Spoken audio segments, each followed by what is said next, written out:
എങ്ങനെയുണ്ട്? ഓക്കെ അല്ലേ? എങ്ങനെ തോന്നുന്നു? ഇതിലൂടെ ഒരു മെസ്സേജ് കൺവേ ചെയ്യാൻ ആഗ്രഹിച്ചിരുന്നു. അത് എത്രത്തോളം കൺവേ ആയിട്ടെന്ന് കണ്ടിട്ട് പ്രേക്ഷകർ പറയട്ടെ. കൊടുക്കേണ്ട ഒരു മെസ്സേജാണ് സിനിമയോട് പറയുന്നത്. ഇതൊരു മെസ്സേജ് ആയിട്ടൊന്നും അല്ല, എങ്കിലും സംസാരിക്കേണ്ട കുറച്ച് കാര്യങ്ങളുണ്ടായിരുന്നു. അപ്പോൾ അതിൻ്റെ അടുത്ത് സേതു പറഞ്ഞപ്പോൾ കുറച്ച് ഇൻട്രസ്റ്റിംഗ് ആയിട്ട് തോന്നിയ കാര്യങ്ങൾ നമ്മളെല്ലാവരും സംസാരിക്കണം, അല്ലെങ്കിൽ ശ്രദ്ധ വേണമെന്ന് ആവശ്യമുള്ള കുറച്ച് കാര്യങ്ങൾ ഡിസ്കസ് ചെയ്യുന്നുണ്ട്. അപ്പോൾ അതാണ്. എന്തായാലും സൂപ്പർ ഹിറ്റ് ആയിട്ടുണ്ട്, വളരെ ഗംഭീരമായിട്ടുണ്ട്, ഭയങ്കര ഇഷ്ടം. Thank you.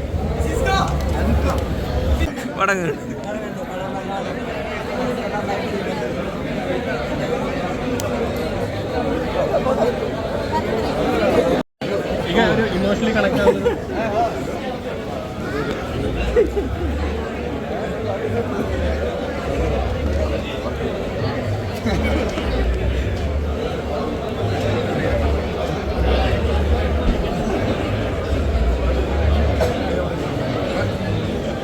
ഇതാണ്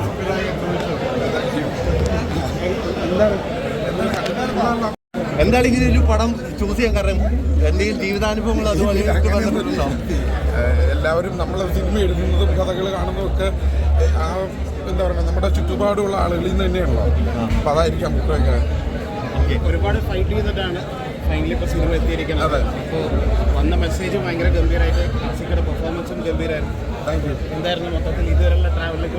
ഞങ്ങൾക്ക് സിനിമ കഴിഞ്ഞതിന് ശേഷം നിങ്ങൾക്കറിയാം കുറേ പ്രശ്നങ്ങളും കാര്യങ്ങളൊക്കെ ഉണ്ടായിരുന്നു. എന്തായാലും എല്ലാം നല്ല രീതിയിൽ നമ്മൾ പറഞ്ഞ വാക്ക് സത്യമായിരുന്നു. എന്താ പറയുക, നമ്മളത് ചെയ്തിട്ടില്ല.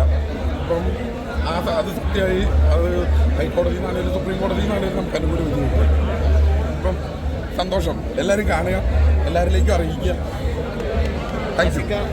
അഗെയിൻ നിങ്ങൾ കണ്ടറിയുമ്പോൾ പ്രേക്ഷകർ അതുപോലെ കണ്ടറിയും. എന്താണ് ഇത്? ഈ സബ്ജക്റ്റിൻ്റെ പ്രത്യേകത തന്നെയാണ് ഇത് ചെയ്യണമെന്ന് ആഗ്രഹം തോന്നിയത്.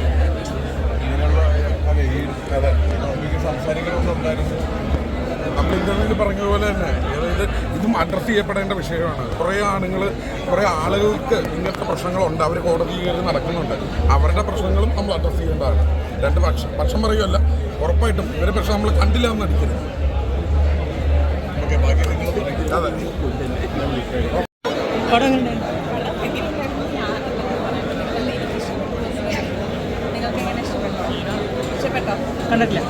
കണ്ടിട്ടില്ല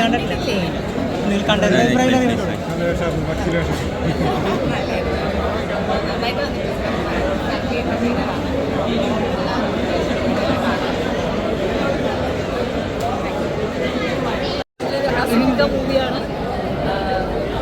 ഇമോഷണലി എല്ലാവരും ടച്ച് ചെയ്യുന്ന, പ്രത്യേകിച്ച് പുരുഷന്മാരെ ടച്ച് ചെയ്ത് പോകുന്ന മൂവിയാണ്. എല്ലാവരും തിയേറ്ററിൽ വന്ന് വാച്ച് ചെയ്യും. പടം ഇപ്പോൾ കണ്ടിറങ്ങിയുള്ളൂ. ആസിഫിൻ്റെ നല്ലൊരു മൂവ്മെൻ്റ് എന്ന് പറയും. സത്യം പറഞ്ഞാൽ ലൈഫിൽ നമുക്ക് ഒരുപാട് അനുഭവിക്കുന്നതാണ്. പെൺകുട്ടികളുടെ മാത്രമല്ല കേട്ടോ, ഇവർ എല്ലാ കോടതിയും ആണുങ്ങളുടെ ഇതും കൂടി പരിഗണിച്ചിട്ട് എല്ലാം രണ്ട് വശം കണ്ട് അതിനുള്ള എന്താണെങ്കിലും നടപടി എടുക്കണം എന്നാണ് നമ്മൾ. എന്നുവെച്ചാൽ അത്രയും ഒരു ലൈഫ് എന്ന് പറഞ്ഞാൽ അത്രയും ഒരു നല്ലൊരു കണ്ടൻറ്റാണ്. ആ ഡയറക്ടർ തിരുവനന്തപുരത്താണെങ്കിലും അങ്ങനെ അവർ എഴുതി കൊടുത്ത വരികളിലൂടെ ആസിഫിക്ക് നന്നായിട്ട് ഭംഗിയായിട്ടുണ്ട്. ലൈഫ് എന്ന് പറഞ്ഞാൽ അതാണെന്നൊക്കെ തോന്നുന്നു. അത്രയും ലൈഫിൽ ബ്യൂട്ടിഫുൾ എന്ന് പറയുന്ന ഒരു സംഭവമാണ്. അത്രയും സൂപ്പർ സാധനമാണ്. പടങ്ങളിൽ നമുക്ക് എന്ന് പറഞ്ഞാൽ എല്ലാവർക്കും, പെൺകുട്ടി ആയിക്കോട്ടെ ആൺകുട്ടി ആയിക്കോട്ടെ, രണ്ടുപേർക്കും ഒരുപാട് പഠിക്കാനുള്ള സംഭവങ്ങളുണ്ട്. അപ്പോൾ കണ്ടിറങ്ങുമ്പോൾ നമുക്ക് ആസിഫിനെ കെട്ടിപ്പിടിച്ചിട്ട് മുന്നോടുക്കാൻ തോന്നും. അത്രയും നല്ല സംഭവം. മിക്ക ആണുങ്ങളും ഇതിലൊക്കെ ഒരുപാട് കുരുക്കിൽപ്പെട്ട ഒരുപാട് ആളുകളുണ്ട്. എന്ന് വെച്ചാൽ കുട്ടികളെ മാത്രം നമ്മൾ കുറ്റം പറഞ്ഞിട്ട് ഒതുക്കി മാറ്റി നിർത്തുന്നതല്ല.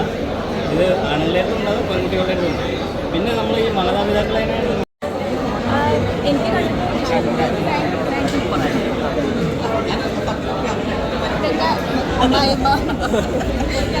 പ്രശ്നമില്ല. വളരെ സന്തോഷം. കുറേ കാലത്തെ കാത്തിരിപ്പാണിത്, കുറച്ച് നീണ്ടുപോയി. അപ്പോൾ ഇപ്പോൾ ഫൈനലി ഇറങ്ങിയത് ഭയങ്കര സന്തോഷം.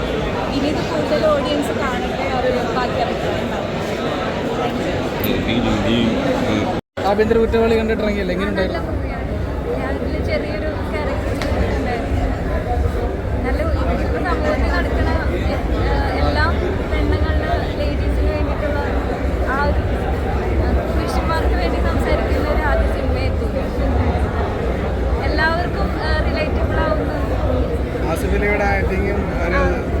Continuous hit എടുത്തുകൊണ്ടിരിക്കുകയാണ്. അതെ എന്തായാലും നെക്സ്റ്റ് വീക്ക് ആയിരിക്കും.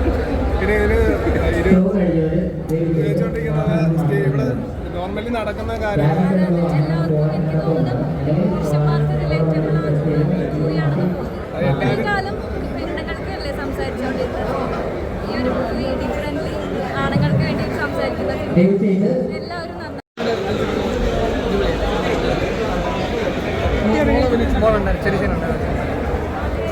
എങ്ങനെയുണ്ടായിരുന്നു മോളെ പടം? ചേട്ടനെ കണക്ക് പടം പുരുഷന്മാർക്ക് വേണ്ടിയുള്ള സിനിമയാണ് തീർച്ചയായിട്ടും പുരുഷന്മാർക്കുള്ളത്. കാരണം പുരുഷന്മാർക്ക് വേണ്ടി ഇതുള്ളതുകൊണ്ട് ആൾക്കാർക്കെല്ലാം പുരുഷന്മാർക്കെല്ലാം ഒരു സ്ത്രീകളൊക്കെ മേടിക്കും കേസൊക്കെ കൊടുക്കും. കാരണം പുരുഷന്മാർക്ക് വേണ്ടി പുരുഷന്മാർ പോയാലും രക്ഷപ്പെട്ടു സ്ത്രീകൾ പോലും മനസ്സിലാവും. സ്ത്രീകൾക്കൂടെ കോളേജിൽ ഇപ്പോൾ നിൽക്കണം എല്ലാവരും. ഈ പടം കുറച്ചുകൂടെ നേരത്തെ വരണമെന്ന് തോന്നിയത്. പിന്നെ ഒരു കേസ് പോകുകയല്ല. ഈ കേസ് നേരത്തെ വരുമായിരുന്നെങ്കിൽ സിനിമ വരുമായിരുന്നെങ്കിൽ കുറേ കേസുകൾ പോകുകയല്ല. കേസ് പോകുകയല്ല. കള്ളക്കേസ് കൊടുത്തൊന്നും പോകുകയല്ല. അല്ല, ഇപ്പോൾ സ്ഥിരം കേരളത്തിൽ പൊതുവെ കണ്ടുകൊണ്ടിരിക്കുന്ന ചില സമയങ്ങളിൽ വന്ന് കാണുന്ന കുറേ റിലേറ്റഡ് ആണ് സാധനം. പുറത്ത് കാണുന്ന സംഭവങ്ങൾ തന്നെയാണ് മാക്സിമം